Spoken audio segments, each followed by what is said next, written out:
आपने मुझे अभी तक सब्सक्राइब नहीं किया है तो सब्सक्राइब कर दीजिए, बेल आइकन घंटी को भी दबा दीजिए ताकि आपको नए से नए वीडियो देखने को मिल सकें।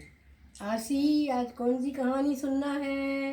बुंदेलखंड की। अच्छा, आज मैं बुंदेलखंड की एक बौने लड़के की कहानी सुना रही हूँ। ठीक है। एक किसान था, उसके पास बहुत खेती थी और बहुत सारी भैंसें थी हैं, पर उसके यहाँ बच्चे नहीं थे तो वो बहुत परेशान रहता था। उसने डॉक्टरों से सलाह ली और डॉक्टरों ने उसको अच्छी अच्छी दवाइयाँ खिलाई तो उसके यहाँ एक बेटा पैदा हुआ। बेटा पैदा तो हो गया लेकिन वो बढ़ नहीं रहा था, वो छोटा सा ही रह गया था। 5-6 साल की उम्र होने के बाद भी वह सिर्फ 6 इंच का ही हुआ था, बड़ा 6 इंच 1 बलस्ता का। तो मोहल्ले के लोग उसको कहते थे बिटऊ, एक बीता का था वो। बुंदेलखंड में हमारे यहाँ ऐसा करने पर उसको बोलते हैं बीता। तो एक बीता का था तो मोहल्ले के लोग बाग सब उसको बिटऊ बिटऊ करके बुलाने लगे। तो बिटऊ बहुत अच्छा था, स्वभाव का बहुत अच्छा था, उसकी सबसे दोस्ती हो जाती, वो सबके संग खेलता और अच्छे से रहता। उसको जानवरों से भी बहुत प्यार था और जानवरों के संग भी बहुत अच्छे से खेलता था। वो चिंटियों को भी भोजन कराता था है और सबको खाना खिलाता था। तो उसके घर पैसा बहुत था तो कोई टेंशन नहीं था। उसके पिता भी अपने बेटे को बहुत प्यार करते थे, है ना। एक दिन क्या हुआ कि अचानक उनके पिताजी की तबीयत खराब हुई और बितऊ के पिताजी मर गए। हाँ, तो अब सारा खेती किसानी का, भैंसों का, सब काम करने का भार उस बितऊ पे आ गया। तो सब लोग कहने लगे बितऊ बितऊ तुम वैसा काम कैसे करोगे? तो बितऊ ने कहा चलो हम तो सब कर लेंगे। एक दिन क्या हुआ कि वो अपनी भैंसों को लगाने के लिए गया। तो जब तक उसने भैंस लगाना शुरू की तो एक भैंस ने खूब सारा गोबर कर दिया। गोबर जानती हो? भैंस ने गोबर कर दिया तो बितऊ उस गोबर के अंदर छिप गया। अब वो तो छोटा सा था है और भैंस थी बड़ी, तो भैंस ने बहुत सारा गोबर कर दिया। अब वो उसमें छिप गया। उसकी सारी भैंसें चली गई राजा के खेत में है और राजा के खेत में चरने लगी। तो माँ ने देखा कि हमारा बिटऊ भी नहीं है और भैंसें सारी राजा के खेत में है। तो माँ गई और माँ ने कहा कि महाराज हमारी भैंसों को छोड़ दीजिए। तो राजा ने कहा नहीं, आपकी भैंसों ने हमारे खेत को नुकसान पहुँचाया है, इसलिए अब सारी भैंसें हम अपने पास ही रखेंगे। तो माँ बड़ी दुखी हो गई और घर लौट आई। तभी धीरे धीरे गोबर को हटाता हुआ, धीरे धीरे गोबर को हटाता हुआ बिटऊ बाहर आ गया। तो बिटऊ ने पूछा माँ हमारी भैंसें कहाँ हैं? तो माँ ने कहा कि आपकी सारी भैंसें राजा के खेत में पहुँच गई थी। तो राजा ने सारी भैंसें अपने यहाँ रख ली हैं और राजा ने मना कर दिया है कि अब मैं आपकी भैंसों को नहीं दूंगा। तो बिटऊ को बड़ी गुस्सा आई। तो बिटऊ गया अपने खेत में और उसने एक ज्वार का पेड़ होता है बहुत बड़ा, है ना, आपने तो देखा नहीं होगा। तो उसने एक ज्वार का पेड़ काटा है और ज्वार के पेड़ की जो डंडी निकली उससे उसने बढ़िया सुंदर सी एक बैलगाड़ी बनाई। हाँ, छोटी सी बैलगाड़ी बनाई, वो तो क्योंकि एक बलस्त का ही था ना, छोटा सा। तो उसने उसकी ज्वार में जो होता है उसकी एक बैलगाड़ी बना ली लकड़ी की और उसके यहाँ 2 वाइट बड़े बड़े चूहे थे। तो उन चूहों को बैल की जगह लगा लिया। अब बेटा उस बैलगाड़ी में बैठ गया, चूहे गाड़ी। हाँ, चूहे गाड़ी में बैठ गया, आगे चला। तो उसको उसकी फ्रेंड थी चिंटियाँ, क्योंकि वो चिंटियों को खिलाता था ना। तो चिंटियों ने कहा बितऊ भैया कहाँ जा रहे हो? सो बितऊ कहने लगे इड्डी आई दो खिड्डी आई दंत नहीं जाए और राजा जी से जूझने को हम बितऊ जी जाए।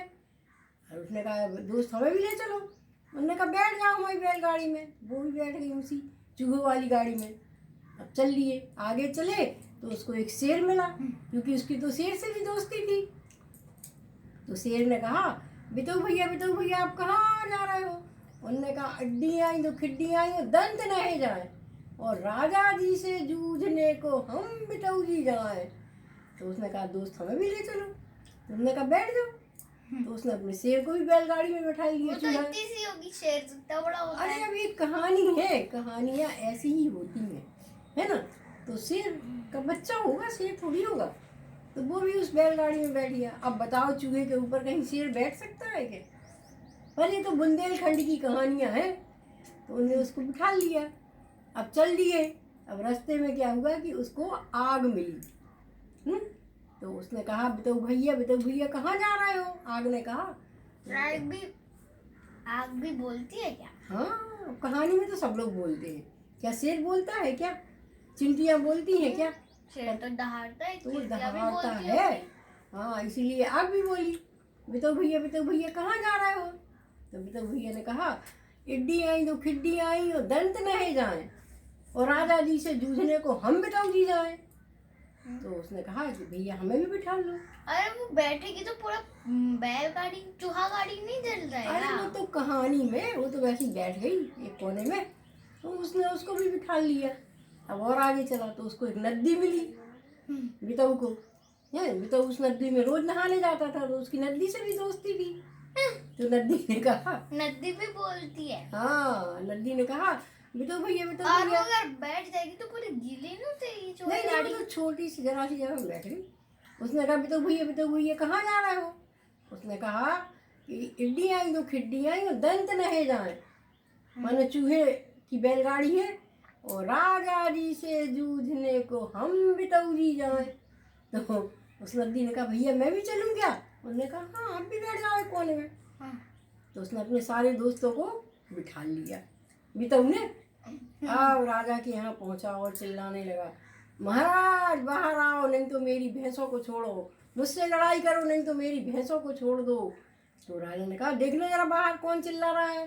तो राजा के सिपाही गए। तो सिपाहियों ने कहा महाराज बितऊ आया है आपसे लड़ने के लिए, वो भी चूहों की बैलगाड़ी पे बैठ के।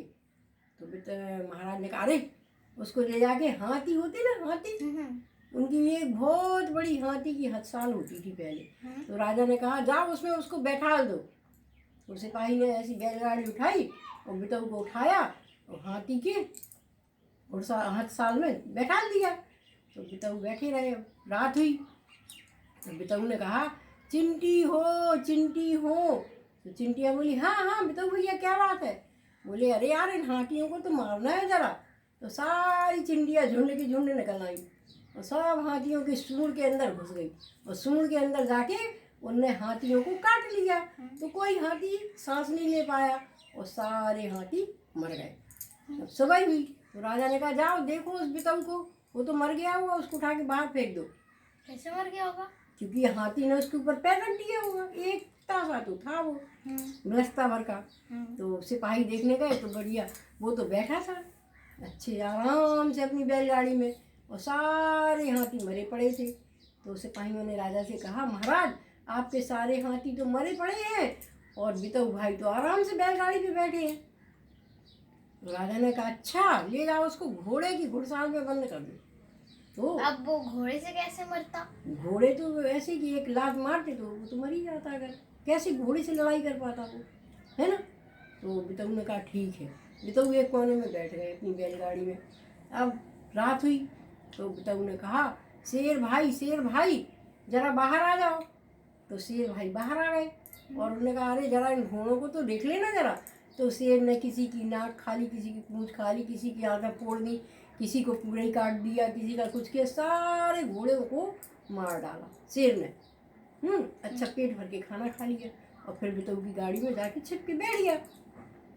सुबह हुई तो राजा ने कहा देखना भाई देखना उस बितऊ का क्या हाल हुआ। तो सिपाहियों ने कहा महाराज आपके तो सारे घोड़े मर गए, अब तो उसमें घोड़े ही नहीं बचा, सिर्फ बितऊ बैठे हैं। तो उन्होंने कहा अच्छा ठीक है ले जाओ उसको मेरी कैद में बंद कर दो। तो सिपाहियों ने हाँ जेल में तो ले जाके और राजा की जो कैद थी, जो राजा की जहाँ कैदी बंद होती थी, उस जेल में बंद कर दिया। अब बितऊ ने कहा आगी हो निकले आ तुम। तो बितऊ आगी निकली। तो बितऊ को गुस्सा तो आ रही थी। बितऊ बोले ठीक है हम तो ठीक है, तुम जाके राजा के महल में आग लगा दो। तो आग गई और उसने राजा के महल में आग लगा दी। तो राजा का महल जलने लगा। अब राजा घबरा गए। राजा बोले जल्दी बुलाओ उस बितऊ को जल्दी बुलाओ, मेरे महल में आग लग गई है, मैं तो उसकी भैंसें छोड़ दूंगा, मैं उससे लड़ाई नहीं कर सकता, ये तो बहुत पहलवान है, मैं तो सोच रहा था ये छोटा सा बौना सा लड़का मुझसे क्या लड़ाई करेगा। तो सिपाही गए और सिपाही ने जल्दी से कहा हाथ जोड़ के कि चलो भैया राजा का महल तो जल रहा है। तो बिताऊ गए। बिताऊ बोले क्यों, अभी और लड़ाई करना है क्या? आपका महल तो जल ही रहा है, आपको भी इसमें जलना है क्या? राजा ने हाथ जोड़े हैं और माफ़ी मांगी। राजा ने कहा कि भैया हमसे गलती हो गई, हम आपको बौना समझते थे कि आप बहुत छोटे, आप मुझसे कैसे लड़ पाओगे हैं। तो बिताऊ ने कहा क्या करें? बोले अब आप मेरी आग बुझा दीजिए, मैं आपकी भैंसें भी लौटा दूंगा और 100 भैंसें भी दूंगा और कुछ गांव की आपको खेती भी दे दूंगा, बस मेरे महल को जलने से बचा लो। तो बिताऊ ने कहा ठीक है। तो बिताऊ ने कहा पानी हो निकल या तुम। सो पानी की नदी निकली और राजा का महल सारा बुझ गया। राजा ने उसको खूब सारा धन दिया, भैंसें ले दी और 100 भैंसें और दे दी और एक गांव, पूरा का गांव उसको खेती में दे दिया। अब यहाँ घर पे बिताऊ की माँ तो रो रही थी कि हमारा बेटा तो राजा ने मार ही दिया होगा है, 2-3 दिन हो गए लौट के ही नहीं आया। तभी मोहल्ले वालों ने देखा कि बिताऊ अपनी बैलगाड़ी में बड़ी शान से चले आ रहे हैं, उनके पीछे उनकी भैंसें आ रही हैं और उनकी भैंसों के पीछे 100 और भैंसें आ रही हैं। और वो राजा को जीत के आए थे तो उनके दोस्त जितने थे ना, और भी बहुत सारे दोस्त थे उनके, तो कोई नगाड़ा बजा रहा है, कोई बांसुरी बजा रहा है, कोई ढोलक बजा रहा है और बढ़िया गाना गाते हुए उनके सारे दोस्त आ रहे हैं, शेरों के झुंड चले आ रहे हैं। तो मोहल्ला वालों ने आकर कहा देखो देखो आपके बिताऊ आ गए, राजा को हरा के आ गए आपके बिताऊ, ढोल बज रहे हैं, मंजीरे बज रहे हैं, लोग बाग नाच रहे हैं। तो माँ ने देखा तो माँ बड़ी खुश हुई। माँ ने कहा कि मेरा बेटा छोटा जरूर था लेकिन इसकी बुद्धि बहुत अच्छी थी, ये तो राजा को भी हरा आया और राजा से इतना सारा इनाम भी ले आया। तो उसकी माँ ने क्या किया कि बिताऊ की अच्छी से आरती उतारी और फिर बिताऊ को अच्छे से अंदर ले गई, बिताऊ को खूब प्यार किया। इस कहानी से हमें ये शिक्षा मिलती है कि हमें अपने दुश्मन को छोटा नहीं समझना चाहिए। क्या शिक्षा मिलती है? दुश्मन को छोटा नहीं समझना चाहिए। हाँ, हमारे बुंदेलखंड की कहानियाँ आपको कैसी लगी? अच्छी लगी। अच्छी लगी। हम्म। धन्यवाद।